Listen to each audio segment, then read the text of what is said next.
Hello, my dear students. Welcome to the science lecture. After the completion of today's lecture, you are able to know that which are the modern methods of irrigation.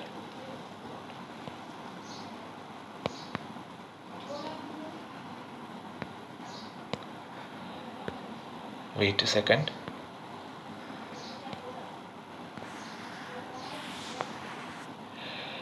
Which are the modern methods of irrigation and what kind of arrangement is there in the system of a modern method of irrigation? Okay. Then after you are able to know how can we protect the crop from weeds, unnecessary plants which is not planted intentionally, right? Purposely they are not planted. The plants which is not planted purposely मतलब जिसको हमने intentionally हेतुपूर्वक ना ही उसे बोया गया हो, कोई एक स्पेसिफिक हेतु के लिए जिसे ना बोया गया हो, ऐसे ऑटोमेटिकली जो प्लांट्स उगते हैं उसको बाहर कैसे निकालते हैं and how can we protect the original crop from the weeds. Okay, हमने पिछले लेक्चर के अंदर डिस्कशन किया था ट्रेडिशनल मेथड ऑफ इरिगेशन के बारे में, कि जिसके अंदर हमने 4 प्रकार के सिस्टम के बारे में जानकारी ली थी. एक तो मोट, कि जिसके अंदर फार्मर्स जो है वो अपने हाथों से पुली सिस्टम के द्वारा पानी निकाल के पिलाते हैं. दूसरा था चेन पंप, कि जिसके अंदर हम एक व्हील और उससे जुड़ी चेन का इस्तेमाल करते थे पानी पिलाने के लिए. ढेकड़ी, कि जिसके अंदर एक बड़ा सा लकड़ा होता था, एक एंड पे पत्थर, दूसरे एंड पे बाल्टी जो कुएं में अंदर जा सकती थी. और चौथी मेथड राहत, कि एक एनिमल के द्वारा हम जो ये लीवर था, ये लीवर को खींच के ये लीवर को खींच के यहाँ पे एनिमल कोई है वो रोटेशन में घूमता था और उसकी वजह से ये व्हील भी घूमता था. This is called the rahat system. So this is all about our previous lecture. Now let us come to our main topic, modern methods of irrigation. चलो, let us focus on that topic. Modern methods of irrigation help us to use water economically. The main methods used are as follows. सबसे पहली चीज, जल है तो जीवन है, और जल का जितना इस्तेमाल हम पर्पजली और केयरफुली करें उतना ही हमारे लिए फायदा कारक है. क्योंकि अभी आज के समय में भी शुद्ध पीने के पानी की अछत शहरों में और गांवों के अंदर हो गई है. हालांकि गांवों के अंदर इतनी ज़्यादा प्रॉब्लम नहीं है, बट शहरों के अंदर आप देख सकते हो कि जो हमारे यहाँ पे म्यूनसिपैलिटी का पानी आता है वो कितना डाइल्यूटेड यानी कि गंदा होता है, जिसके अंदर कई सारे मिनरल्स, कई सारे ऐसे अनवांटेड पार्टिकल्स होते हैं कि जो पीने लायक नहीं होते. That is why we are using water filter in our household. Okay, चलिए. So modern method of irrigation एक चीज क्या इंश्योर करती है, इकोनॉमी ऑफ वाटर, मतलब पानी को बचा के इस्तेमाल इसमें किया जा सकता है और साथ साथ में क्रॉप को इनफ अमाउंट में पानी भी मिलेगा. This method will guarantee you that the enough amount of water will get by the crops. चलिए आइए देखते हैं the first system, sprinkler system. जैसा कि आप सभी लोगों को मालूम है, स्प्रिंकलर का मतलब होता है छिड़कना. तो सेम मेथड फॉलो होती है. आइए चलिए देखते हैं. जैसा कि आपको यहाँ पे बताया गया है और फिगर भी दी गई है, this figure is of sprinkler system. ये जो पूरी की पूरी फिगर है वो फिगर किसकी है, स्प्रिंकलर सिस्टम की फिगर है, जिसके अंदर आप यहाँ पे देख सकते हो कि कुआं है, well is constructed near the farm, one motor is established to take up the water or to suck the water for supplying to the farm. ये यहाँ पे पाइपलाइन जा रही है और यहाँ से डिस्ट्रीब्यूशन सिस्टम पूरी की पूरी बिछाई गई है. और डिस्ट्रीब्यूशन सिस्टम ये जो पूरी की पूरी है उसके हर एक एंड पे एक पाइपलाइन लगाई गई है परपेंडिकुलरली, कि जिसमें से वाटर स्प्रे हो रहा है इस तरीके से. ठीक है. होता क्या है इस सिस्टम में, चलिए आइए थियरी से मैं आपको बताता हूं. ये मैंने बेसिक आउटलाइन आपको बताई कि ये इमेज के अंदर ये सारी चीजें इंक्लूडेड है. This system is more useful on the uneven land where sufficient water is not available.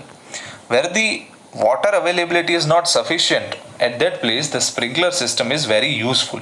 Sufficient water मतलब जहाँ पे सीमित मात्रा के अंदर पानी उपलब्ध है वहाँ पे ही ये सिस्टम यूटिलाइज आप कर सकते हो. The perpendicular pipes having rotating nozzles on top, यहाँ पे the perpendicular pipes having rotating nozzles on top are joined to the main pipeline at regular intervals. यानी कि एक रोटेटिंग पाइपलाइन होती है ये वाली, ये जो मैं डॉट कर रहा हूँ यहाँ पे, if I will show you by the different colour, wait a second, yellow dot, okay चलो, यहाँ पे जो ये आपको दिखाई दे रही है, मैंने येलो कलर से डॉट किया, ये पूरा का पूरा पाइप है, ठीक है. वो रोटेटिंग होता है, मतलब इस तरीके से रोटेट हो सकता है पूरा का पूरा, और इसके रोटेशन की वजह से पानी जो स्प्रिंकल होता है वो पानी पूरे के पूरे फार्म के अंदर ये स्प्रिंकल होता है, ठीक है. और जो ये नोजल होती है एकदम से परपेंडिकुलर इसकी अरेंजमेंट होती है, किससे, मेन पाइपलाइन से ये परपेंडिकुलर इसको रखा जाता है ताकि हर एक पाइप के अंदर पानी एंट्री कर सके. When water is allowed to flow through the main pipe under pressure with the help of pump, जब भी वाटर को मोटर के द्वारा खींचा जाता है और प्रेशर के साथ पानी की पाइपलाइन में लाया जाता है, तब क्या होता है, it escapes from the rotating nozzles, यानी कि पानी जो है वो नोजल में से बाहर आता है. It gets sprinkled on the crop as if it is raining, जैसे कि बारिश हो रही हो उसी तरीके से जो पानी जो है वो सप्लाई क्रॉप्स को होता है, ठीक है. Sprinkler is very useful for Sandy soil, यानी कि रेत जैसी जैसी जमीनें होती है उसके लिए ये सिस्टम बहुत ही कारगर है, ठीक है. चलिए आइए आगे देखते हैं. Second modern method of irrigation, drip system. In this system, the water falls drop by drop just at the position of the roots. मैं यहाँ पे ये पैराग्राफ ले रहा हूँ, ये वाला, ठीक है. In this system, the water falls drop by drop just at the position of the roots. चलिए आइए देखते हैं फिगर के अंदर कैसे अरेंजमेंट होती है. देखो, सेम पंप से इसको बाहर निकाला जाता है और बाहर निकाल के सेम डिस्ट्रीब्यूशन जैसी पाइपलाइंस होती है ऐसे. लेकिन इसमें एक फ़र्क है कि जहाँ पे प्लांट्स होते हैं, जैसे कि ये है, ये 2-3 प्लांट्स हैं, तो 3 प्लांट्स के रूट में यहाँ पे जो मैं ये नोटेशन यहाँ पे दिखा रहा हूँ, वहाँ पे ड्रॉप बाय ड्रॉप पानी गिरता है कंटिन्यूसली, और वो जो पानी है डायरेक्टली कहाँ पे पहुँचता है, कोई भी क्रॉप होता है तो उसके रूट में ही वो डायरेक्ट पानी पहुँचता है ताकि वाटर का ज़्यादा वेस्टेज ना हो. This is a very efficient system to conserve the water. So it is called drip system, right? Drop by drop पड़ता है पानी, इसलिए इसे कौन से सिस्टम कहा जाता है, drip system. Rhyming, drop and drip, okay. It is the best technique for watering fruit plants, gardens and trees. कई बागीचों के अंदर जो फल के क्रॉप होते हैं, यानी कि जो फल के वृक्ष होते हैं या तो ट्रीज होते हैं, जैसे ही वृक्ष जो होते हैं, उसके लिए ये सिस्टम बहुत ही कारगर है. The system provides water to plants drop by drop. Water is not wasted at all. It is a boon in regions where availability of water is very poor. ऐसी जगह जहाँ पे पानी की उपलब्धि बहुत ही कम है, जहाँ पे ज़्यादातर बारिश नहीं गिरती, वहाँ पे ये सिस्टम बहुत बहुत बहुत बहुत बहुत ज़्यादा यूजफुल है, because it is using a less amount of water and give better yield to crop. Okay, चलिए, so this is all about drip system. आगे बढ़ते हैं. अभी नेक्स्ट टॉपिक हमारा जो है एग्रीकल्चर प्रैक्टिस के अंदर प्रोटेक्शन फ्रॉम वीड्स. वीड्स का मतलब होता है, अगर मैं गुजराती भाषा में इसको कहूँ, निंदामण जेने के. जनरली क्या होता है कि जहाँ पे हमारी फसल होती है, आपने भी कई बार देखा होगा कि आपके घरों के आजू बाजू या तो जहाँ पे घर बंद पड़ा होता है उसकी दीवारों में, या तो जो निचला भाग होता है ज़मीन के नज़दीक वाला, वहाँ पे छोटे छोटे प्लांट्स उग जाते हैं. तो वैसे ही कोई भी फार्म होता है तो फार्म के अंदर क्रॉप के साथ साथ ऐसे कुछ प्लांट्स उगते हैं कि जो बिल्कुल ही अननेसेसरी है. आइए चलिए देखते हैं, उसके बारे में जानकारी लेते हैं। सो दिस इज, ये प्राइमरी इंफॉर्मेशन मैंने आपको वीड्स के बारे में दी। Let us move to the paragraph. Boojho and Paheli went to a nearby wheat field and show that there were some other plants in the field. Okay, now Boojho had the question, let us discuss. Have this other plants been planted purposely? Boojho ने question किया, क्या ये plants जो है कि जो यहाँ पे क्रॉप के अलावा, वीट के अलावा और अलग अलग प्लांट्स जो उगे हैं, वो क्या हेतुपूर्वक उगाए गए हैं? मतलब क्या उसका कोई काम है क्या उगाने के लिए, या वो उगाए गए हैं क्या? ये क्वेश्चन है उसका। So we already know that no, this plants have not been planted purposely because of what? क्योंकि ये प्लांट को उगाने के लिए किसी ने उसके अंदर बीज नहीं बोए हैं। ये प्लांट्स तो डायरेक्टली उगे हैं अपने आप। चलिए आइए ये पैराग्राफ पे फोकस करते हैं। In a field many other undesirable, जो ना चाहने वाले प्लांट्स होते हैं, अनडिजायरेबल प्लांट्स में grow naturally along with the crop. ना चाहने वाले प्लांट्स क्रॉप के साथ साथ में ही उगते हैं। This undesirable plants are called weeds. तो खास करके ये पैराग्राफ टिक मार्क कीजिएगा। What is the definition of weed और which plant is called as weeds? Okay, so उसमें आप ये लिख सकते हो। Moving further, so we know that it is undesirable, so can we sustain it at that place? क्या हम उसको वहां पे बरकरार रखेंगे प्लांट्स को? No, we will uproot it, उसको निकाल देंगे। So the removal of weed is called weeding. Please tick mark this definition. The removal of weeds is called weeding. Okay, weeding is necessary since weeds compete with the crop plants for water, nutrients, space and light. वो compete करते हैं, यानी कि हमें मालूम है कि the plants make their own food with the help of synthesis process. Plants अपना food खुद बनाते हैं। तो जो मेन क्रॉप होता है उसके साथ साथ ये weeds को भी न्यूट्रिएंट्स, वाटर, स्पेस और लाइट कंज्यूम करते हैं। तो जो नेसेसरी न्यूट्रिएंट्स ओरिजिनल वीट के क्रॉप को चाहिए, या तो कोई भी जो आपका पसंदीदा क्रॉप जो आपने उगाया है उसको चाहिए, उसके अलावा ये खा जाएंगे। ठीक है, ये वीट्स वो न्यूट्रिएंट्स, वाटर खा जाएंगे या तो पी जाएंगे। ठीक है, thus they affect the growth of the crop, वो प्लांट के विकास को अवरोधित करते हैं। Some weeds interfere even in harvesting and may be poisonous for animals and human beings. कुछ वीड्स ऐसे होते हैं कि जब हम कटाई करते हैं तो उसके अंदर भी आ जाते हैं, और कुछ वीड्स ऐसे खतरनाक भी होते हैं कि जो बहुत ही जहरीले होते हैं, एनिमल्स के लिए भी और इंसानों के लिए भी। Further paragraph, farmers adopt many ways to remove weeds and control their growth.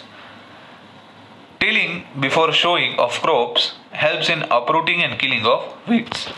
जमीन को पहले टिलिंग कर देना, यानी कि जमीन को ऊपर नीचे करना with the help of seed drill, या तो मैन्युअली करना, जिसकी वजह से जो वीड्स होते हैं वो पहले ही निकल जाते हैं।